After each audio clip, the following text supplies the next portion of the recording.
If beauty and brains was a scooter, it would be the Chetak. The first time I saw this, I wanted to ride it and review it, and finally I got an opportunity to do so. Thanks to my dear friend Vaishnav who let me ride the scooter and made this video possible. Honestly, this electric scooter easily exceeded my expectations. Watch the video till the end to know more about the scooter in detail. This is Pawan and I insist tech. Let's get started.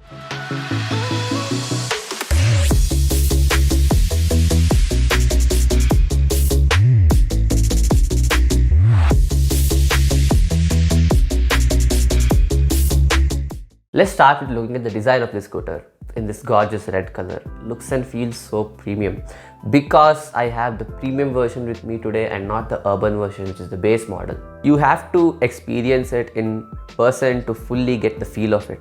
Obviously, inspiration was taken from the OG Chetak but completely reworked with modern sleek design language. The scooter's outer body is made of stainless steel panels everywhere, so it looks like a continuous and smooth design throughout. There are no panel gaps here. The alloy wheels are one of the best looking ones I've seen so far in electric scooters or any scooter for that matter. The brakes and the suspension setup are installed on one side of the scooter's wheel and the other side of the wheels are fully open and kept on display. This was one of the major questions I had about the scooter on how the weight distribution will play out to be, and I will let you know about that later in the video. The lighting situation on this scooter is simply incredible.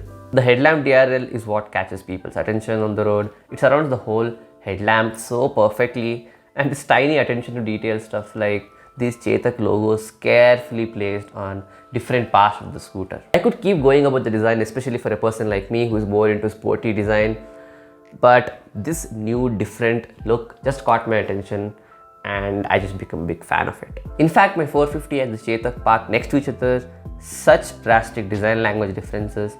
Overall, a 10 on 10 for the looks and appearance of the scooter. Before moving on, I'll just get the spec sheet cleared. BLDC motor that produces 4.08 kilowatts of peak power and 16.2 Newton meters of torque.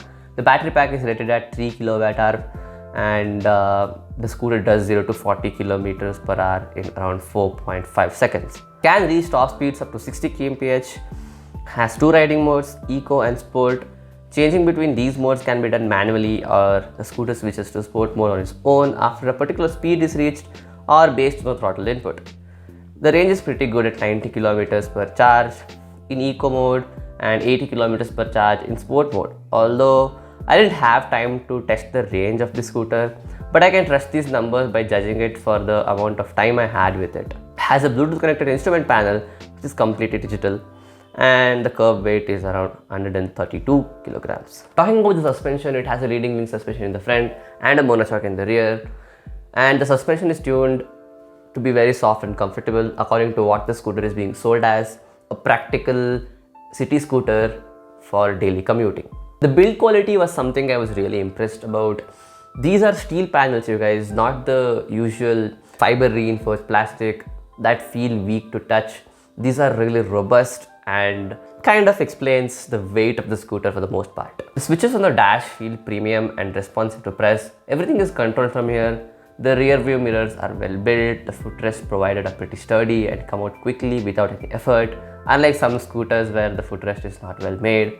Overall, there are no compromises on the build quality. The mode switches, the Bluetooth controls, and even the boot opens up when I press and hold this button, and it's pretty satisfying to do that. The same button even opens the front storage space where you can find some extra space and some tools. Here you can even charge your phone using this USB port that lights up for better visibility in the dark. There is a hook in the front of the seat. There is keyless access for the scooter. You just need to have the keys near the scooter, maybe in your pocket or in your bag, and you're ready to go. You just need to press this button to start or stop it.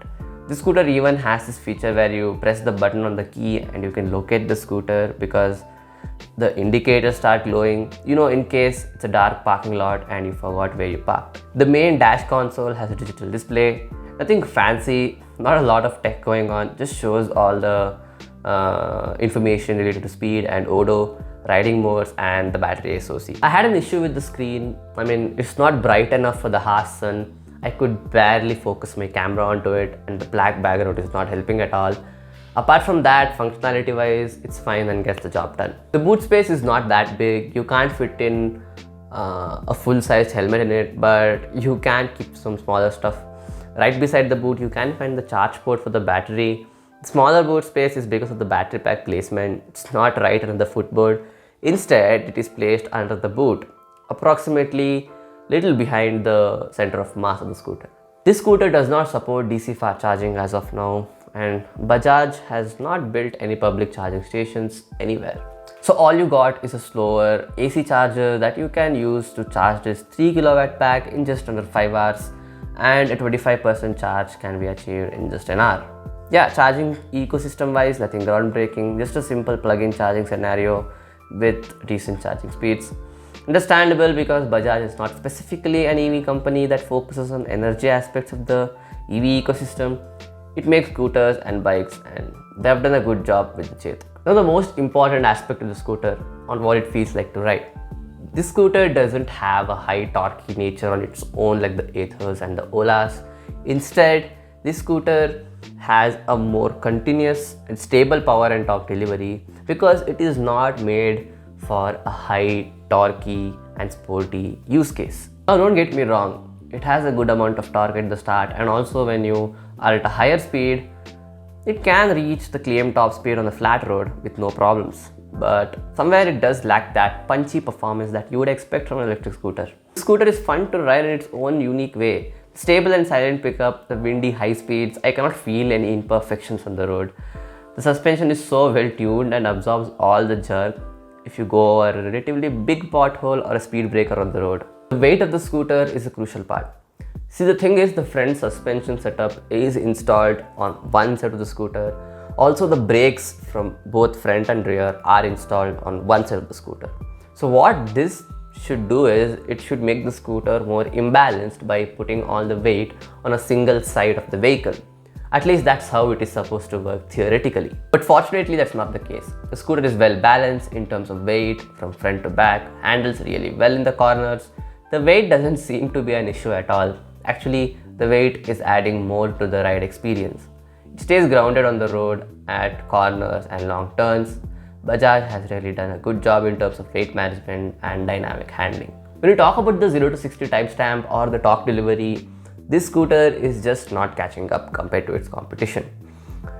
It has this inertia in it, and not everyone will like that sort of performance when you talk about an electric scooter. But surprisingly, I liked riding it more than I expected. It's fast enough for everyday urban commute, like an average college student or a normal day job employee or a small business owner who has a nuclear family. The owner did complain about the software part of the scooter, about how the app doesn't really work well and has issues syncing with the scooter. And of course, there are no such features in the dash console for Bajaj to roll out a software update. If Bajaj is getting out a Chetak 2.0, then probably they will add a better touchscreen console to keep up with the competition. Alright, my conclusion. Get this scooter if you are an average college or a work going person with a run of say 70 to 80 kilometers a day, and if you are into Bajaj Chetak's legacy design features. You'll be getting a soft yet strong continuous power output at every position of the throttle. That can be a nice addition to probably cruise along in the city street with full comfort, thanks to the brilliant suspension tuning. If you are someone who is into electric scooters because of their aggressive initial torque and their punchy and dynamic performance, and if you don't really care about how the vehicle looks and the practicality aspects of it, then this scooter is just not for you. The price starts at 1.42 lakhs ex-showroom for the urban-based model and goes all the way up to 1.44 lakhs ex-showroom for the premium model that I have reviewed today. And adding up various taxes, the price will go up for the scooter when you get it on road. Well, that's about this video. I really liked making this one. Let me know what are your opinions on this scooter in the comment section below. And if you ended up liking the whole video, don't forget to leave a like. If you're new to the channel, don't forget to subscribe to my channel. As always, this is Pawan signing out.